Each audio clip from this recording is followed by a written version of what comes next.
क्या लगता है आपको कि सभी लोग एग्री हैं? मुझे ऐसा लगता है कि ज्यादातर लोग जिनसे मेरी बात हुई वो इसके पक्ष में। तो ऐसा हो सकता है कि भाई हिंदू इसके पक्ष में हो, हाँ, और आप जिनसे मिल रहे हो वो सिर्फ पक्ष वाले लोग हैं, विपक्ष वाले लोगों से आप मिले ना हो। और ये कानून कोई हिंदू मुस्लिम सिख ईसाई के लिए नहीं, सबको अपना कुछ ना कुछ छोड़ना पड़ेगा। हिंदू एक्ट है, उसमें भी परिवर्तन होगा, मुस्लिम के लिए भी परिवर्तन होगा। क्योंकि ये जो लोकेशन है अधिकतर मैंने देखा है कि मदन कौशिक जी ज्यादा रुकते हैं, आज जो संजीव बालियान जी रुके हैं, क्या कहेंगे आप? देखिए संजीव बालियान जी हमारे सर्व समाज के नेता हैं। कि चूंकि 2024 का चुनाव नजदीक है, इसके पहले आपने कांवड़ यात्रा की नहीं, तो ये भी हो सकता है कि 2024 का चुनाव है तो थोड़ा सा एक लहर बनाई जाए, एक पॉजिटिव इन्वायरमेंट और क्रिएट किया जाए ताकि वोट की संख्या और बढ़ा सकें आप। देखिए, मैं कम से कम ईश्वर के मामले में झूठ नहीं बोलूंगा। मैं कावड़ लेकर चल रहा हूँ, मेरे मन में दिमाग में कहीं नहीं था। कांवड़ यात्रा कई लोग करते हैं, लेकिन जब कोई केंद्रीय मंत्री कांवड़ यात्रा करे तो सुर्खियां बन जाती हैं। वैसे तो पूरे भक्त आ रहे हैं, जा रहे हैं, लेकिन केंद्रीय मंत्री जब यात्रा कर रहे हैं, कांवड़ यात्रा कर रहे हैं, वो भी इतनी भीड़ के साथ, लावा लश्कर के साथ, तो सवाल ये बनता है कि मतलब ये इसके पहले आपने कितनी बार ये कांवड़ यात्रा कर रखी है?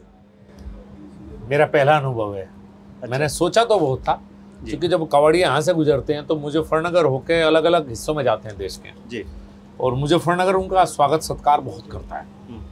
तो इच्छा तो बहुत बार थी, लेकिन पता नहीं क्यों, शायद ये कहते हैं कि कोई भी धार्मिक यात्रा, धार्मिक वो है, वो बिना ईश्वर की इच्छा के पूरा नहीं होता। तो शायद ईश्वर की इच्छा इस बार हुई और ये मौका मिला, और अब आज मुझे पछतावा है। अच्छा, आज कि ये इतना अद्भुत नज़ारा ये मैं पहले नहीं देख पाया। 4 करोड़ की संख्या शायद अनुमान है, अलग अलग जातियों के लोग, कोई अमीर है, कोई गरीब है, लेकिन यहाँ सब एक है। ना कोई किसी की जाति पूछता है, ना कोई किसी के गरीब और अमीरी पूछ रहा है, सब एक दूसरे को भोला कहते हैं। ऐसा अद्भुत नज़ारा मुझे नहीं लगता कि दुनिया में कहीं और हो, इतने लोग, इतनी बड़ी संख्या ऐसे निकल कर जाए।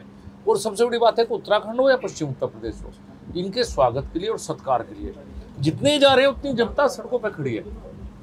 मैं हरिद्वार से चला हूँ, ऐसा कहीं एक पैच नहीं मिला मुझे जब दोनों तरफ महिलाएं और पुरुष ना खड़े हों, स्वागत सत्कार ना हो रहा हो, उनके लिए भंडारे की व्यवस्था ना हो। ये अद्भुत है। ये साहब हिंदुस्तान में ही हो सकता है, दुनिया में और कहीं ऐसा नहीं हो सकता। लेकिन इस बार आपने किया। हर किसी के कांवड़ यात्रा करने का एक पर्पज़ है, एक उद्देश्य है। आपने समान नागरिक संहिता लिख दिया है, यूसीसी की बात कर ली आपने, तो आपका उद्देश्य क्या है? यूसीसी लागू हो जाए। जी देखिए, ईश्वर ने मुझे बहुत दिया है, 2 बार सांसद बनाया, 2 बार मंत्री बनाया, तो अपने लिए और कुछ मांगना तो गलत है। जब ईश्वर इतना दे रहा हो तो अपनी, तो बात यह है कि पिछले कुछ दौरान से यूसीसी की बड़ी चर्चा है देश में।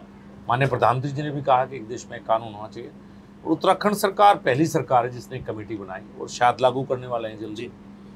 तो एक तो मैं चाहता हूँ जल्दी लागू हो जाए उत्तराखंड में, और देश में इसके बारे में चर्चा शुरू हो, क्योंकि विधि आयोग ने भी इस पर सुझाव मांगे हैं। तो देश में एक चर्चा हो, इतना बड़ा जनसमूह जो जा रहा है, ये चर्चा के लिए उपयुक्त है। नहीं तो लोगों को लाने पड़ते हैं, लोग इकट्ठा करना पड़ते हैं, फिर भाषण दो।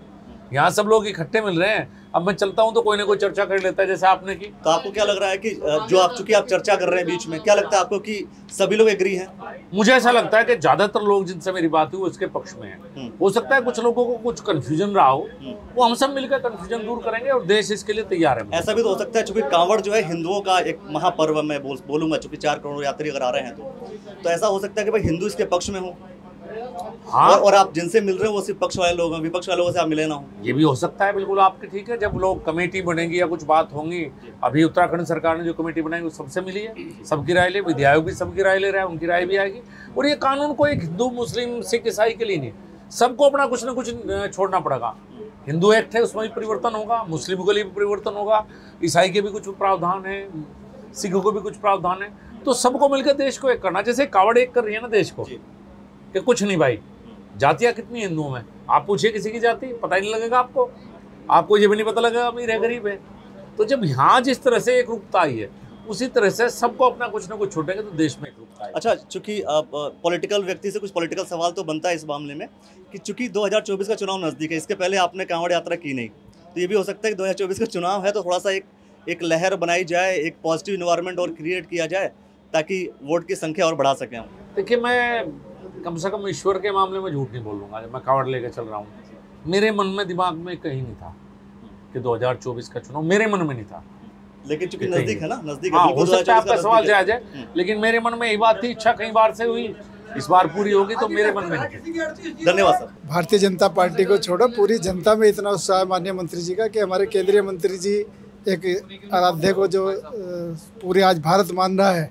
आपने बताया जहाँ हमारी गरीबी जाति वाति का कोई भेदभाव ही नहीं है, तो ऐसे रंग में सबको एक रंग में मिलाना, तो मैं बधाई चाहूँगा कि सबसे बड़ा सौभाग्य, आप बाईपास से भी जा सकते थे, हमें रुड़की को सौभाग्य मिला, रुड़की के ज़िले को, तो मैं इसके लिए अपने को गौरवान्वित मानता हूँ कि माननीय मंत्री जी रुड़की में होकर गुजर रहे हैं और रुड़की का प्रत्येक कार्यकर्ता यहाँ से लेकर बॉर्डर तक खड़ा मिलेगा। चूँकि ये जो लोकेशन है अधिकतर मैंने देखा है कि मदन कौशिक जी ज़्यादा रुकते हैं, आज जो संजीव बालियान जी रुके हैं, क्या कहेंगे आप? देखिए संजीव बालियान जी हमारे सर्व समाज के नेता हैं और केंद्र के ऐसे नेता है कि जो प्रत्येक समाज की चिंता करते हैं। और ये मेरा क्या, मेरे पूरे रुड़की वासियों का, मेरे भाइयों का, सबका सौभाग्य है, इसमें हम सब लोग भी गंगा नहा के। तो इसलिए मैं आपके माध्यम से ये कहना चाहूँगा कि भगवान जो हमारे मंत्री जी सुख समृद्धि के लिए देश प्रदेश की कामना कर रहे हैं, उनकी ये मनोकामना पूर्ण हो। और मैं ये भी चाहूँगा कि हमारे जितने आपके माध्यम से सब लोगों को जो हमारी शुभकामनाएं सबको जाए। हर हर महादेव, हर हर महादेव।